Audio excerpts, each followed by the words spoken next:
Good morning, good afternoon, good evening, whatever the case may be. We are back and better than ever.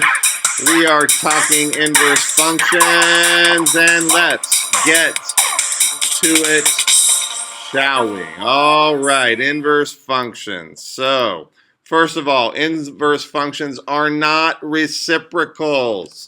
The reciprocal of x, let's get rid of that. The reciprocal of x is 1 over x.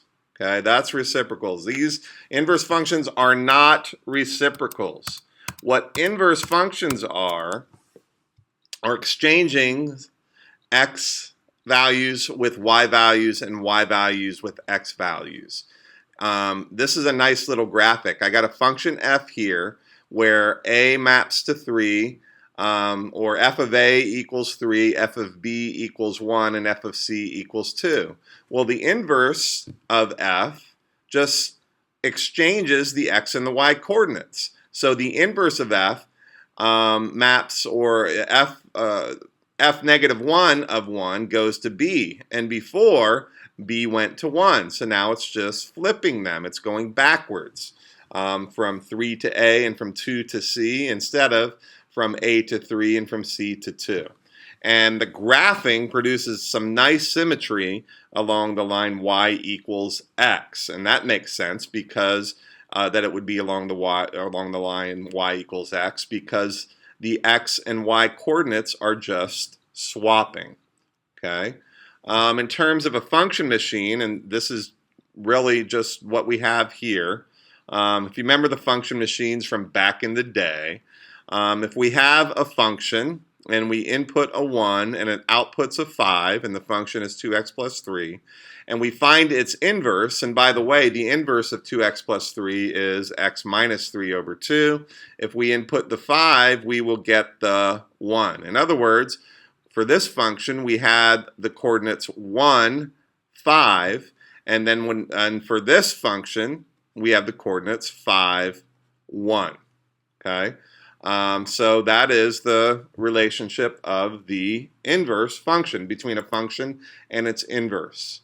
This is the notation, f to the negative 1 of x, or I always say f negative 1 of x, just to be quick. It has to, if it's an inverse function, of course the inverse must be a function, so it must satisfy the vertical line tests. It is a reflection of, the inverse is a reflection of y equals f of x in the line y equals x. It acts like a mirror, just like right here is a nice example of it.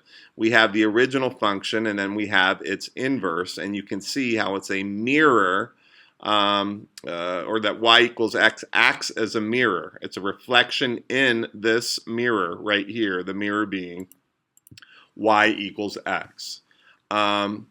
It satisfies f of the composite function, f of f negative 1 of x is equal to x, and f negative 1 of f of x is equal to x. Okay, and the function y equals x is identity function because it equals itself back and forth. We talked about it not being a reciprocal. The inverse is not the reciprocal of f. The inverse is not equal to 1 over f of x. Don't make that error. And because we're switching the x and y's, we have a nice relationship between the domain and the range. The domain of an inverse is equal to the range of the original function, and the range of the inverse function is equal to the domain of the original function. So the domains and ranges just change, just switch. Okay. So let's see. We have the original function y equals f of x. It looks like a parabola, but if we reflect it in the line y equals x, we get this graph, and it does not pass the vertical line test. So that means that this original function does not have an inverse function. This one does, because the inverse function does indeed pass the vertical line test. And all that are these two functions for x greater than 0, greater than or equal to 0. All right, so let's do an example. Here we go. On the same axes, graph f and its inverse f negative 1. So f is 2x plus 3. So that's a line. We got a y-intercept of 3 right there and a slope of 2. So let me get the line dealio right here. Okay, so a slope of 2 up 2, right 1, up 2, right 1, up 2, right 1, up 2, right 1. So I can get this as accurate as possible. I'll just go through there. Bam. So that is f of x right there. Okay. And its inverse is going to be a reflection in the line y equals x. So let's do I don't know, a green. Let's make it green. And I'm going to get rid of the arrows and I'm going to make it dashed right here. And I'm going to do it as best I can. Okay, so that's y equals x. Y equals x right here. Okay, and we can graph this pretty easily, this line. I'm going to get some points here. Okay, here I have the point 0, 2. Well, the inverse is going to have a point that matches that just switches the x and y values. So the inverse, since the original function has 0, 2, the other function, oh, I'm sorry, 0, 3. That's not 0, 2, that's 0, 3. Its inverse will have the coordinate 3, 0. 1, 2, 3. It'll have the coordinate 3, 0 on it. Okay, so that's one point. And if it's a mirror in the line y equals x, it's going to share the point where it intersects that mirror. It's kind of like putting your nose against a mirror. It's in exactly the same spot. Okay, so I'll go ahead and graph that, and I'll use pink. And let's get this back to what it should be. It is a line right here. Okay, and so using those 2 points, 1, 2, 3, 1, 2, 3, 4, 5, 6. So it's 1/2, up 1 over 2, up 1 over 2, up 1 over 2, up 1 over 2. We'll start from here, and we'll go right through there.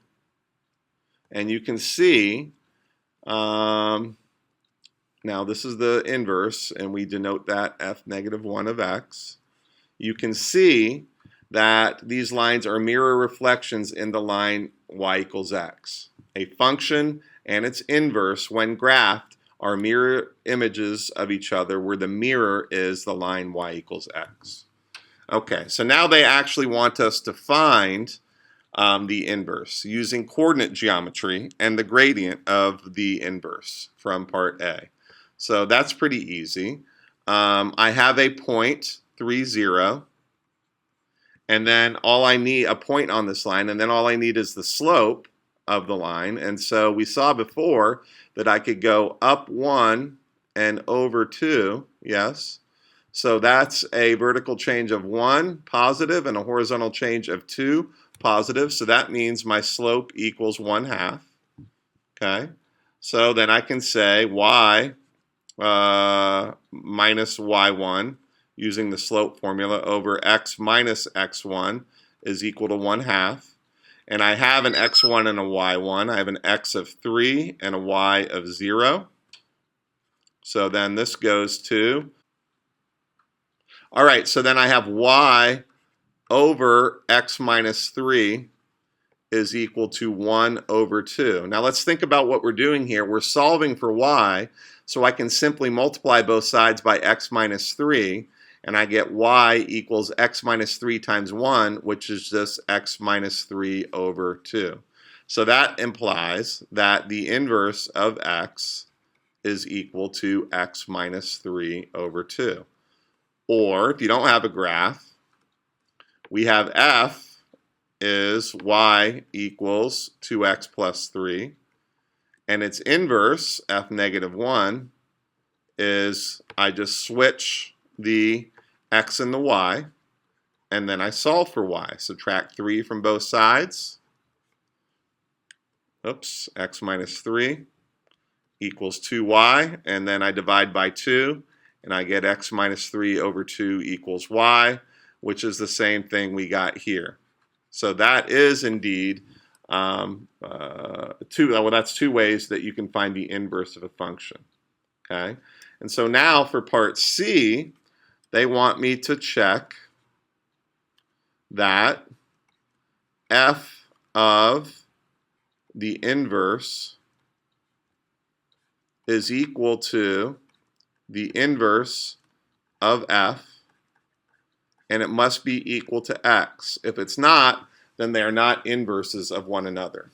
Okay, so f of the inverse, so f of, and the inverse is equal to x, well, let's use this, x minus 3 over 2. And I'm just going to work this out.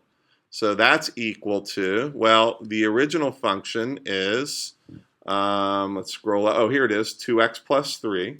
So that will be 2. And I replace this x with x minus 3 over 2 plus 3. And so the 2's cancel. And I get x minus 3 plus 3. And that is equal to x. So I got 1/2 of it equal to x. Let's do it the other way. So the inverse of f of x, and remember f of x is 2x plus 3, is going to equal, and now I substitute into my inverse, so I replace this x with 2x plus 3.